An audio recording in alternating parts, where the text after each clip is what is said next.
नमस्कार दोस्तों, आज हम नंबर सिस्टम का सबसे महत्वपूर्ण टॉपिक पढ़ेंगे।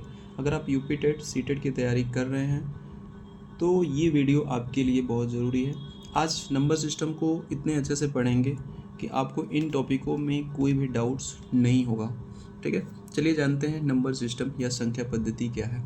तो संख्याओं को लिखने, पढ़ने या उनको दर्शाने का जो तरीका होता है उसको हम संख्या पद्धति कहते हैं। और संख्या को अगर हम संख्या लिखने के लिए सबसे पहले हमें अंकों की आवश्यकता होती है या डिजिट की आवश्यकता होती है। तो जो डिजिट हमारे हैं वो क्या है, 0 से लेके 9 तक हमारे टोटल क्या होते हैं, 10 डिजिट होते हैं। और इन्हीं अंकों को हम क्या करते हैं, मिलाकर क्या बनाते हैं, संख्या बनाते हैं। ठीक है, जैसे हम देखें संख्या अगर हमारे पास यहाँ 12 लिखा हुआ है तो इसमें भी डबल डिजिट है। यहाँ पे 3 डिजिट है, 615। यहाँ पे आगे देखें तो 1509, ये हमारे पास 4 डिजिट का बना हुआ है। ठीक है, तो इस तरह से क्या होता है कि संख्या को, किसी भी संख्या को अगर हमें बनाना है तो हम इन्हीं 10 डिजिट का यूज करके बनाते हैं। देखेंगे संख्याओं के प्रकार, types of number. Types of number क्या है तो देखेंगे, फर्स्ट है हमारा नेचुरल नंबर सिस्टम, जिसको हम हिंदी में बोलते हैं प्राकृतिक संख्याएं। प्राकृतिक संख्याएं क्या होती हैं, तो प्राकृतिक संख्याएं हमेशा 1 से स्टार्ट होती हैं और ये अनंत तक हम इसको काउंट कर सकते हैं। जैसे 1 2 3 4 डैश डैश, ठीक है, ये अप टू इनफाइनाइट तक या अनंत तक हम इसको गिन सकते हैं। ठीक है, लेकिन स्टार्ट ये 1 से ही होता है। ठीक है, आगे हम इसके बाद देखेंगे होल नंबर सिस्टम, इसको हम पूर्ण संख्याएं बोलते हैं। तो होल नंबर सिस्टम क्या है, तो होल नंबर सिस्टम 0 से स्टार्ट होता है और ये अप टू इनफाइनाइट तक इसको हम काउंट कर सकते हैं। जैसे 0 1 2 3 4 5 6 ऐसे डैश डैश डैश हम काउंट करेंगे कहाँ, अप टू इनफाइनाइट तक, या कह सकते हैं अनंत तक हम इसको गिन सकते हैं या ठीक है काउंट कर सकते हैं। तो होल नंबर समझ में आया। नेचुरल नंबर समझ, यानी नेचुरल नंबर 1 से स्टार्ट होता है, होल नंबर 0 से स्टार्ट होता है। होल नंबर में 0 इसलिए पूर्ण संख्या कहलाता है। ठीक है, फिर आगे आपका है इंटीजर्स, पूर्णांक।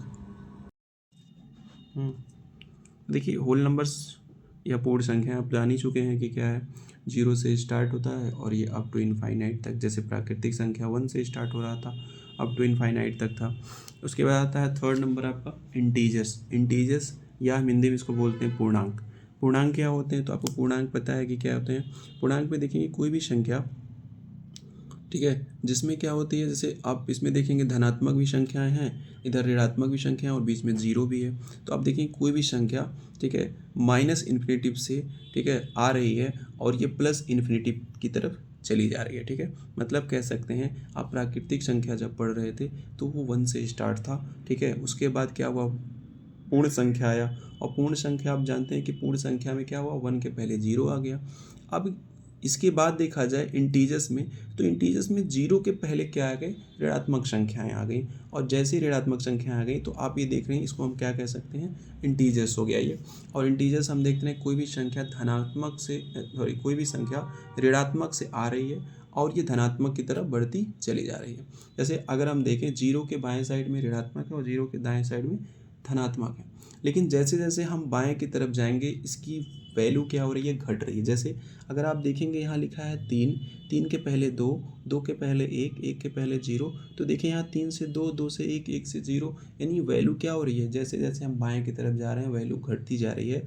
और जैसे जैसे हम दाएं की तरफ जाएंगे, जैसे 3 के बाद 4 5 6 7, तो ये वैल्यू बढ़ती जाएगी। ऐसे हम ऋणात्मक में भी देखेंगे, 0 के पहले 1, 0 के पहले -1 है, तो -1 0 से क्या है, छोटा है। और इसी तरह से इसके पहले क्या है, -2 है, तो -2 -1 से छोटा है। इधर -3 है, तो -3 क्या है, -2 के पहले है, यानी लेफ्ट साइड में है या बाएं साइड में है, तो ये क्या हो गया, -3 -2 से छोटा होगा। और ऐसे जितने भी लेफ्ट साइड में नंबर, ठीक है, बढ़ते जाएंगे वो ऐसे नंबर छोटे होते चले जाएंगे। और जो संख्याएं राइट साइड में, यानी दाहिने तरफ जाती बढ़ती जाएंगी, वो क्या होंगे, इनके वैल्यू या, ठीक है, वो बढ़ते जाएंगे। तो आपको समझ में आ गया कि इंटीजर्स पूर्णांक क्या है। ठीक है ना, मतलब अगर कहीं भी कन्फ्यूजन इसमें नहीं होना है कि नेगेटिव, और कहीं देख लिया -3 और -2, अगर पूछ लिया -3 और -2 में कौन सा बड़ा है, तो आप कह सकते हैं -2, क्योंकि -2 क्या होगा, -3 के दाहिनी तरफ है। तो जो भी संख्या दाहिने तरफ होगी किसी संख्या के तो वो बड़ी होगी, और कोई भी संख्या अगर बाएं तरफ होगी किसी संख्या के तो हमेशा उस संख्या से छोटी होगी। तो हमें समझ में आ रहा हो कि आप लोग समझ चुके होंगे कि इंटीजर्स या पूर्णांक क्या है। ठीक है, इसमें ध्यान रखना है क्योंकि ये आगे बहुत सारे, ठीक है, इसमें गलतियाँ भी लोग कर देते हैं। ठीक है, आगे देखिए हम पढ़ते हैं रेशनल नंबर्स या परिमेय संख्या है। ये क्या है, तो रेशनल नंबर परिमेय संख्या एक ऐसी संख्या है जिसको हम, ठीक है, पी बाई क्यू के फॉर्म में लिख सकते हैं। कैसे लिख सकते हैं? पी बाई क्यू के फॉर्म में लिख सकते हैं, जहाँ पे क्यू 0 के बराबर नहीं होना चाहिए, क्यू नॉट इक्वल टू 0 होना चाहिए, क्यू नॉट इक्वल टू 0 होना चाहिए। और एक चीज़ और देखेंगे कि यहाँ पे पी और क्यू क्या होने चाहिए? इंटीजर्स होने चाहिए। मतलब पी और क्यू क्या होने चाहिए? इंटीजर्स होने चाहिए, कोई और चीज़ें नहीं। इंटीजर्स आप पढ़े ही हैं कि इंटीजर्स में क्या आ रहा था। इंटीजर्स में अभी आप देखें यहाँ पे कि ऋणात्मक संख्या और धनात्मक संख्या और 0 यही है। तो यही होना चाहिए पी और क्यू की। ठीक है, ठीक है, पी और यानी p and q are integers. ठीक है, and q not equal to 0 और क्यू 0 नहीं होना चाहिए। यानी पी और क्यू क्या होनी चाहिए? इंटी, यानी हम कह सकते हैं। ठीक है, यहाँ पे देखिए पी, ठीक है, और जो क्यू है, ठीक है, वो क्या होने चाहिए? ठीक है, ये दोनों क्या होने चाहिए? ये दोनों आपके इंटीजर्स होने चाहिए, इंटीजर्स। ठीक है,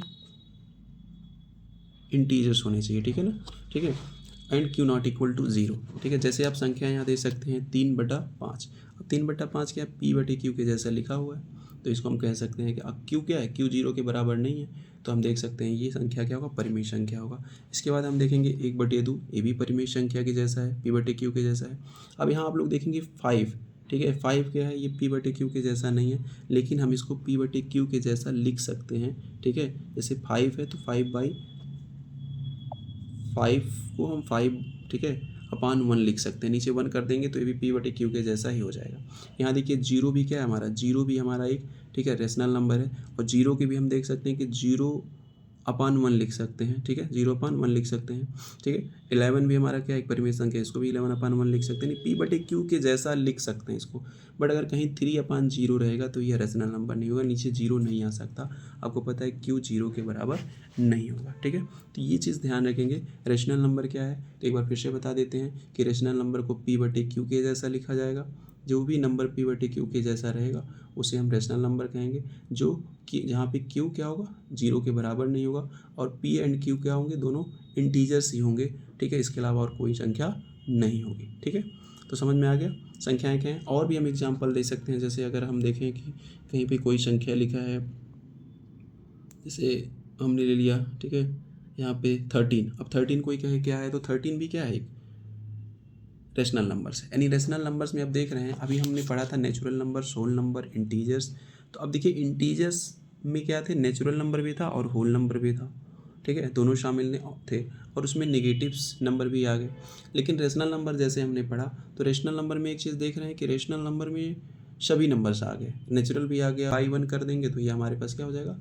ये हमारा रेशनल नंबर हो जाएगा। ठीक है, इसके बाद हम लोग पढ़ेंगे इरेशनल नंबर। इसके बाद हम लोग पढ़ेंगे इरेशनल नंबर। इरेशनल नंबर क्या है? अपरिमेय संख्याएं। अपरिमेय संख्या क्या होता है? तो किसी भी संख्या को पी बटे क्यू के जैसा अगर हम नहीं लिख पा रहे हैं तो वो संख्या क्या होगी? अपरिमेय संख्या या इरेशनल नंबर कहलाएगी। जैसे √2, √3, ये सब क्या है? Irrational number. तो इसके बाद हम देखते हैं इवन नंबर या सम संख्याएं क्या होती हैं। तो इवन नंबर या सम संख्याएं देखिए, जो क्या होता है? 2 से विभक्त हो जाए या 2 से, ठीक है, डिवाइड हो जाए, उस संख्याओं को हम बोलते हैं सम संख्या। जैसे 0, 2, 0, 2, 4, 6, 8, 10। ठीक है, आगे भी ऐसे नंबर्स आप काउंट कर सकते हैं। जो भी संख्याएं 2 से क्या कहते हैं? विभक्त हो जाती हैं। ठीक है, वो सभी संख्याएं क्या कहलाती हैं? सम संख्याएं कहलाती हैं। ठीक है ना, जैसे 0, 2, 4, 6, 8। ठीक है, इसके बाद आता है ऑड नंबर्स या विषम संख्याएं। ऑड नंबर्स या विषम संख्याएं, तो ऑड नंबर्स क्या है? ठीक है, तो ऑड नंबर्स क्या हैं? जो 2 से डिवाइड ना हो या 2 से डिवाइड नहीं होंगे, उनको हम बोलते हैं विषम संख्याएं। जैसे 1, 3, 5, 7, 9। ठीक है, आगे भी ऐसे 11 आ जाएगा, आपका 13 आ जाएगा। ठीक है, ये सभी क्या होंगे? विषम संख्याएं होंगे। तो इवन नंबर्स, ऑड नंबर्स आपने जान लिया। ठीक है, इसके बाद आते हैं हम प्राइम नंबर्स पे। क्या होता है? Prime number. ये आप लोग के लिए इंपॉर्टेंट है कि प्राइम नंबर्स क्या होते हैं। प्राइम नंबर्स या इसी को हम कहते हैं अभाज्य संख्याएं। ठीक है, ये क्या होते हैं? तो आप जान सकते हैं कि प्राइम नंबर्स क्या होगा। देखिए, कोई भी संख्या जिसके सिर्फ 2 ही गुणनखंड होते हैं। ठीक है, कोई भी संख्या जिसके सिर्फ 2 ही गुणनखंड होते हैं उसको हम बोलते हैं प्राइम नंबर्स। जैसे अगर हम संख्या 2 ले लें, ठीक है ना, तो 2 का अगर हम गुणनखंड करेंगे या 2 का हम प्राइम फैक्टराइजेशन करेंगे, ठीक है ना, या हम 2 का फैक्टर निकालेंगे तो क्या आएगा? या तो 2 1 से डिवाइड होगा, या तो 2 क्या होगा?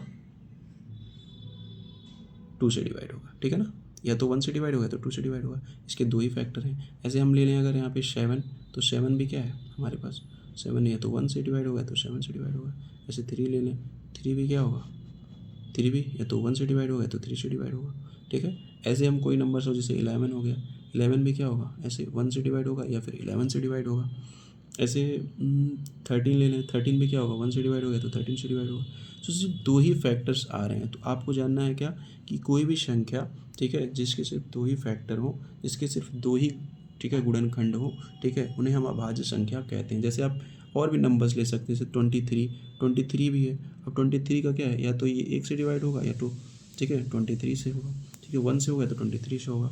और भी ले लें, जैसे 37 ले लें, 37 भी क्या होगा, या तो 1 से होगा या तो 37 से होगा। तो ऐसी संख्या जिनको हम कह सकते हैं, जिनके सिर्फ दो ही फैक्टर होते हैं, वो सभी क्या होते हैं, प्राइम नंबर या अभाज्य संख्याएं कहलाती हैं। अब अभाज्य संख्या पे क्वेश्चन भी बहुत सारे आते हैं, जैसे कि आप 1 से लेके 50 तक के बीच में कितने अभाज्य संख्याएं हैं, या 1 से लेके 100 तक के बीच में कितनी अभाज्य संख्याएं हैं। तो ये आप लोग, ठीक है, इसको निकाल सकते हैं। जैसे अगर अभाज्य संख्या हम यहाँ पे देखें तो आपको पता है कि अभाज्य संख्या क्या क्या हो सकती है। आप जैसे जान सकते हैं, सबसे छोटी अभाज्य संख्या 2 होती है, ठीक है ना, 2 होगी। उसके बाद 3 आता है, ठीक है, 5, 7, फिर आएगा आपका, ठीक है, 11, 13, 17, फिर आएगा 23, ठीक है ना, फिर आपका सॉरी इसमें आएगा 19 भी आ जाएगा, फिर 23 आएगा, फिर 29 आ जाएगा, फिर 31 आ जाएगा, फिर आ जाएगा 37, ठीक है, 37 आ जाएगा, फिर यहाँ पे आ जाएगा 41, फिर आ जाएगा, ठीक है, 41 आ जाएगा, ठीक है, और फिर आ जाएगा यहाँ पे 43, ठीक है, 47 आ जाएगा, 47 भी इधर आ जाएगा, देखिए 47 भी आ जाएगा। और भी हम देख सकते हैं इसमें, और भी हम कर सकते हैं, ठीक है, और भी क्या हो सकते हैं, 47 हो जाएगा। और उसके बाद आप देख सकते हैं इसमें 47 के बाद आपका आ जाएगा 53 आ जाएगा, ठीक है, 57 नहीं होगा आपका, 59 हो जाएगा, ठीक है, 61 हो जाएगा, ठीक है, 61 हो जाएगा। और इसी तरह से आपका 61 हो जाएगा, 67 हो जाएगा, ठीक है, फिर 71 हो जाएगा, फिर 73 हो जाएगा। तो ये सभी संख्याएं इस तरह से हैं, ठीक है ना। और भी आपको देख सकते हैं इसमें 73 है, ठीक है। तो आगे भी आप ऐसे निकाल सकते हैं, जो भी संख्याओं सिर्फ दो ही गुणनखंड होते हैं वो प्राइम नंबर्स कहलाते हैं, ठीक है। इसके बाद आता है आपका कंपोजिट नंबर, ठीक है। कंपोजिट नंबर क्या है, तो कंपोजिट नंबर या इसको भाज्य संख्या कहते हैं। तो ये जैसे प्राइम नंबर था, ये थोड़ा ये, ठीक है, इसी का अपोजिट हो जाएगा कि ऐसी संख्याएं, ठीक है, जिनके क्या हो, दो से अधिक गुणनखंड हो या दो से अधिक फैक्टर हो, ठीक है ना। जैसे अगर हम कहीं ले लें 4, तो 4 देखिए 1 से भी डिवाइड होगा, 2 से भी होगा और 4 से भी होगा। तो देखिए 2 से अधिक फैक्टर आ गए। ऐसे ले लीजिए 6 क्या होगा, ये 1 से भी होगा, 2 से भी होगा, 3 से भी होगा और 6 से भी होगा, ठीक है। तो ये देखिए इसके 4 फैक्टर आ गए। तो देखिए जिसके क्या होते हैं, 2 से अधिक फैक्टर हो या 2 से अधिक गुणनखंड हो, उसको हम कह सकते हैं क्या, भाज्य संख्याएं या कंपोजिट नंबर कह सकते हैं। जैसे अगर हम 9 ले लें तो 9 का बेस देखिए 1 से होगा, 3 से होगा और 9 से होगा, ठीक है ना। ऐसे 16 ले लीजिए, 16 के देखिए 1 होगा, ठीक है, 2 से भी डिवाइड हो जाएगा, 4 से भी हो जाएगा, ठीक है, 8 से भी हो जाएगा, ठीक है, और 16 से भी हो जाएगा, ठीक है, इतना भी आ जाएगा, 1 2 4 8 16, इससे भी डिवाइड हो जाएगा। तो इसके इतने फैक्टर्स हो गए, ठीक है। तो और भी हम ऐसे नंबर्स दे सकते हैं, ठीक है, जिसके क्या हों 2 से अधिक या मोर देन 2 फैक्टर्स हों, ठीक है ना, उसको हम कंपोजिट नंबर्स कहते हैं, ठीक है ना। तो देखिए यहाँ पे ऐसे भी है, और भी ऐसे 12 ले लीजिए, 12 का क्या है, 12 का डिवाइड देखिए 1 से भी होगा, 2 से भी होगा, 3 से भी होगा, 4 से भी होगा, 6 से भी होगा, ठीक है ना, और 12 से भी होगा। तो इसके इतने फैक्टर हो गए। तो ये हो गया क्या, कंपोजिट नंबर या भाज्य संख्याएं होती हैं। तो भाज्य संख्या सबको समझ में आया कि भाज्य संख्या क्या होती है, जिसके क्या हो 2 से अधिक फैक्टर हो, 2 से अधिक गुणनखंड हो, उसको हम कहते हैं भाज्य संख्या। इसके बाद आता है ट्विन प्राइम। ट्विन प्राइम क्या होता है, ट्विन प्राइम और को प्राइम दो संख्याएं हमारे पास हैं। ट्विन प्राइम क्या होते हैं, इसको हम कह सकते हैं, ठीक है, ट्विन का मतलब होता है जुड़वा, मतलब एक साथ दो ऐसे प्राइम नंबर्स आते हैं, ठीक है, जिनके बीच का गैप क्या होता है, सिर्फ 2 होता है, बीच का डिफरेंस कितना होता है, सिर्फ 2 होता है। जैसे अगर हम देखें प्राइम नंबर्स, अभी हमने पीछे पढ़ा था कि प्राइम नंबर्स, ठीक है, तो प्राइम नंबर ऐसे दो प्राइम जिनके बीच का डिफरेंस 2 आए, उसे हम कहते हैं ट्विन प्राइम। जैसे अभी हमारे पास एक प्राइम आया था 41 और आया था 43, अगर इन दोनों के बीच का देखें हम क्या होता है, इन दोनों के बीच का डिफरेंस करें तो ये आएगा 2, तो इसको बोलते हैं ट्विन प्राइम, ठीक है। इसके बाद हम और भी नंबर्स ऐसे देख सकते हैं, जैसे 71 है और 73 है, ठीक है, ये भी ट्विन प्राइम है, ठीक है। ऐसे हम क्या ले सकते हैं, 3 ले सकते हैं और 5 ले सकते हैं, ये भी प्राइम है, ठीक है, ट्विन प्राइम हो जाएंगे। इन दोनों के बीच का डिफरेंस कितना आएगा, 2 आएगा, ठीक है। तो ये सभी ट्विन प्राइम है, और भी ट्विन प्राइम होंगे, जैसे 17 19 हो जाएगा, 17 19 भी क्या होंगे, ट्विन प्राइम हो जाएंगे, ठीक है। तो ये ट्विन प्राइम होते हैं। ट्विन प्राइम समझ में आया कि ऐसे 2 प्राइम नंबर्स, ठीक है, ऐसे प्राइम नंबर्स जिनके बीच का डिफरेंस, ऐसे पेयर ऑफ प्राइम नंबर्स कह सकते हैं, 2 प्राइम नंबर्स ऐसे हों जिनके बीच का डिफरेंस 2, ठीक है, तो ये ट्विन प्राइम नंबर कहलाएंगे। इसके बाद को प्राइम नंबर्स। को प्राइम नंबर्स क्या होता है, देखिए को प्राइम नंबर्स, ठीक है, इसको हम बोलते हैं हिंदी में सहअभाज्य संख्या, ठीक है। ये क्या होते हैं, तो इनको हम जानेंगे क्या, ये को प्राइम नंबर्स जो होते हैं, ठीक है, ये, ठीक है, पेयर ऑफ नंबर्स होते हैं जिनका HCF क्या होता है, 1 होता है। पेयर ऑफ नंबर होते हैं जिनका HCF 1 होता है। जैसे एक नंबर हमने 5 लिया और एक नंबर हमने 8 लिया, ठीक है। अब दोनों का HCF क्या आ जाएगा, तो दोनों का HCF क्या होगा, 1 आ जाएगा, ठीक है ना। जैसे HCF हम देख सकते हैं, HCF क्या होना चाहिए, 1 आता है। यानी पेयर ऑफ नंबर्स जिसका HCF क्या आ जाए, 1 आ जाए, तो क्या लगेगा, को प्राइम नंबर्स। जैसे और भी हम नंबर ले सकते हैं, जैसे हम 13 ले लें और एक हम यहाँ पे देख सकते हैं 15 ले लें, ठीक है, ठीक है, तो ये दोनों क्या हो जाएंगे, ठीक है, दोनों का HCF 1 आएगा। ये ज़रूरी नहीं है कि दोनों प्राइम ही हों, ठीक है। जैसे यहाँ पे देखिए 5 प्राइम है, 8 प्राइम नहीं है, 13 प्राइम है, 15 प्राइम नहीं है, ठीक है। और ये ज़रूरी नहीं कि दोनों प्राइम हो भी सकते हैं और नहीं भी हो सकते हैं, लेकिन इनका HCF जो आएगा 1 आएगा। जैसे अगर कहीं पे ऐसे लिखा है 3 और, ठीक है, 7, तो ये भी को प्राइम नंबर्स हैं, ठीक है ना, को प्राइम नंबर्स ये भी हैं, क्योंकि इनका भी HCF 1 आएगा। और यहाँ पे भी देखिए दोनों प्राइम नहीं है, फिर भी इनका HCF 1 आएगा, ठीक है ना। 13 15 है, यानी ये प्राइम है ये, ठीक है, आपका ये कंपोजिट है, लेकिन फिर भी दोनों का HCF क्या आएगा, 1 आएगा। तो ये पेयर ऑफ प्राइम नंबर, इनको बोलते हैं को प्राइम या सहअभाज्य संख्या बोलते हैं, ठीक है ना। ये पेयर्स में ही रहते हैं, ठीक। तो को प्राइम नंबर्स आ गया। इसके बाद परफेक्ट नंबर। परफेक्ट नंबर क्या होता है, देखिए परफेक्ट नंबर जिसको हम बोलते हैं परिपूर्ण संख्याएँ, क्या बोलते हैं, परिपूर्ण संख्याएँ, ठीक है। अब परिपूर्ण संख्याएँ क्या होती हैं, तो देखेंगे, थोड़ा सा ध्यान देंगे इस पर कि परफेक्ट नंबर क्या होता है। देखिए कुछ नंबर्स ऐसे होते हैं जिनका जब हम फैक्टर्स निकालते हैं ना, तो ये फैक्टर्स का अगर हम सम लें तो ये सेम क्या होता है, सेम वही नंबर आ जाता है। जैसे हमने 6 का फैक्टर लिया, तो 6 के फैक्टर क्या है, 1 2 3, 1 2 3। 6 भी इसका फैक्टर है, बट 6 क्या होगा, सेम हो जा रहा है, 6 कॉमन हो जा रहा है, इसलिए हम 6 को नहीं लेंगे। हम बाकी 6 को छोड़ के, यानी सेम नंबर को छोड़ के जितने भी फैक्टर्स उसके हैं, अगर उनका सम सेम आ रहा है तो वो नंबर क्या कहलाएगा, परफेक्ट नंबर का। जैसे 6 का फैक्टर है 1 2 3, और सबको ऐड किया यहाँ पे 1 + 2 + 3 = 6, यानी आगे यहाँ 6, तो 6 क्या है, 6 यहाँ पे परफेक्ट नंबर है, ठीक है ना। ऐसे ही हम देखते हैं 28 का भी फैक्टर निकालें तो 1, क्योंकि 28 1 से डिवाइड होगा, 2 से डिवाइड होगा, 4 से होगा, 7 से होगा, 14 से होगा और 28 से होगा, लेकिन 28 हमें लेना नहीं है, ठीक है ना। तो अब सभी को ऐड करेंगे, देखो 1 + 2 + 4 + 7, ठीक है, अब +14 सबको ऐड करेंगे तो देखिए 3 4 7 7 7 14 और 14 14 28, यानी 28 आ जा रहा है। तो 28 भी क्या है, परफेक्ट नंबर है। ऐसे, ठीक है, जो भी नंबर्स जिनके फैक्टर्स का सम क्या आ जाए, ठीक है, सेम वही नंबर आ जाए, उसे हम बोलते हैं परफेक्ट नंबर या परिपूर्ण संख्याएं बोलते हैं, ठीक है, ठीक है। अब आगे इसमें देखते हैं प्रॉपर्टीज़ ऑफ, ठीक है, प्रॉपर्टीज़ ऑफ एडिशन और मल्टीप्लिकेशन, 2 पढ़ेंगे हम। देखिए पहले पढ़ेंगे प्रॉपर्टीज़ ऑफ एडिशन, ठीक है ना। अभी प्रॉपर्टीज़ ऑफ एडिशन क्या है, यानी, ठीक है, इसमें कह सकते हैं कि जोड़ के नियम, ठीक है ना, जोड़ के नियम कह सकते हैं। ये नियम जानना बहुत ज़रूरी है, ठीक है, क्योंकि हम बहुत सारे क्वेश्चंस इस पर भी आते हैं, लोग कन्फ्यूजन, ठीक है, क्रिएट करता है ये। जैसे प्रॉपर्टीज़ ऑफ एडिशन और प्रॉपर्टीज़ ऑफ मल्टीप्लिकेशन, हम 2 चीज़ जानेंगे, ठीक है ना। क्योंकि अगर देखा जाए सब्ट्रैक्शन और डिवीज़न, तो इनकी कोई प्रॉपर्टीज़ नहीं होती इस तरह की, ठीक है। तो 2 ही प्रॉपर्टीज हम पढ़ेंगे, एक प्रॉपर्टीज ऑफ एडिशन पढ़ेंगे और इसके बाद हम मल्टीप्लिकेशन का पढ़ेंगे, ठीक है ना। प्रॉपर्टीज ऑफ एडिशन क्या है, तो देखेंगे पहला प्रॉपर्टीज है कम्यूटेटिव प्रॉपर्टीज। कम्यूटेटिव प्रॉपर्टीज या इसको बोलते हैं क्रम विनिमय नियम। क्रम विनिमय नियम, इसमें क्रम को हम बदलते हैं, ठीक है। जैसे अगर कहीं लिखा है A + B या B + A, A + B या B + A, तो क्रम बदला है यहाँ पे, लेकिन इसमें कोई भी डिफरेंस नहीं आ रहा है, ये दोनों क्या होंगे, आपस में इक्वल ही होंगे। जैसे हम एग्जांपल ले सकते हैं, एग्जांपल क्या ले सकते हैं, जैसे 3 + 5 या 5 + 3 कहें, ठीक है, तो ये दोनों का वैल्यू क्या आ रहा है, सेम आ रहा है, तो इसको बोलते हैं क्रम विनिमय नियम, यानी ये जोड़ का क्रम विनिमय नियम है, ठीक है ना। इसमें जोड़ने पर यानी क्रम बदल दें तब भी कोई दिक्कत नहीं, हम चाहे 3 + 5 कहें, चाहे 5 + 3 कहें, ठीक है। ऐसे हम आगे और ले सकते हैं, जैसे 6 + 7 और इक्वल टू हो जाएगा 7 + 6। यहाँ पे देखिए क्रम बदल दिया, ठीक है, लेकिन कोई भी इसमें डिफरेंस नहीं मिलेगा आपको, ठीक है ना। नेक्स्ट हम आते हैं क्या, सेकंड प्रॉपर्टी हमारे पास associative property. Associative property English में कहते हैं और हिंदी में बोलेंगे साहचर्य नियम। ये साहचर्य नियम क्या है?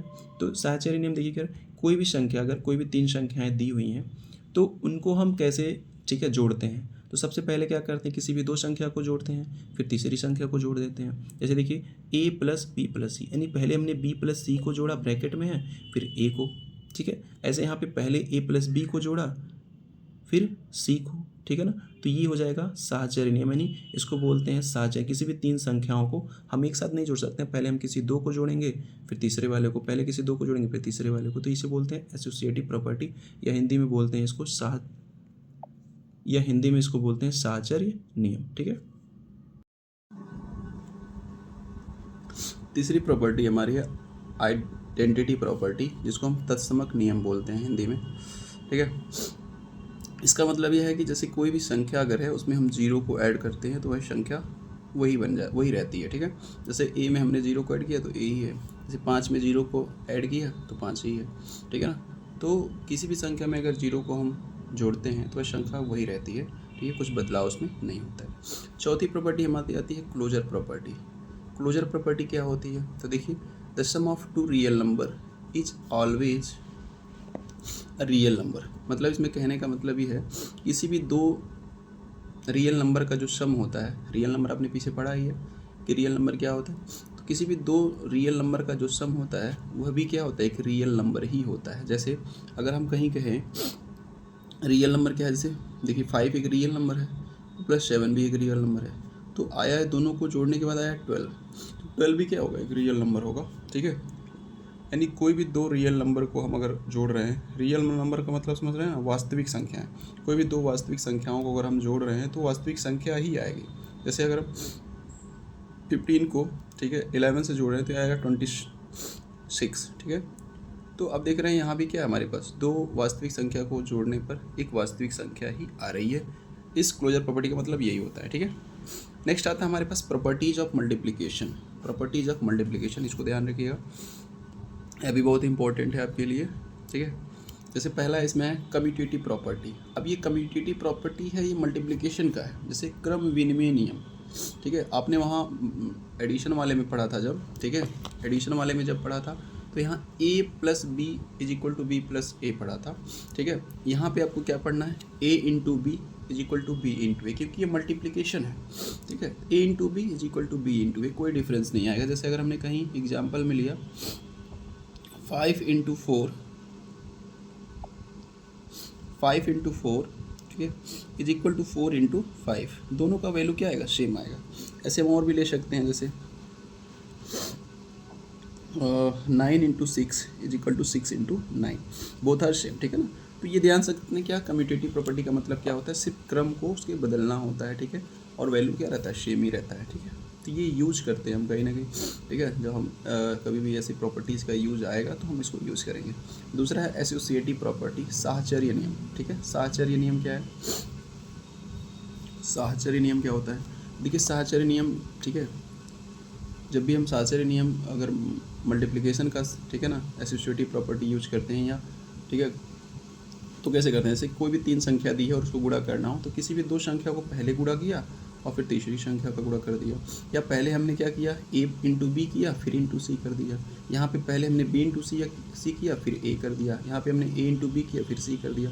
तो आप किसी भी 2 संख्या को पहले गुणा करेंगे फिर तीसरी को भी गुणा कर देंगे, ये कहलाता है एसोसिएटिव प्रॉपर्टी या साहचर्य नियम कहलाता है, ठीक है।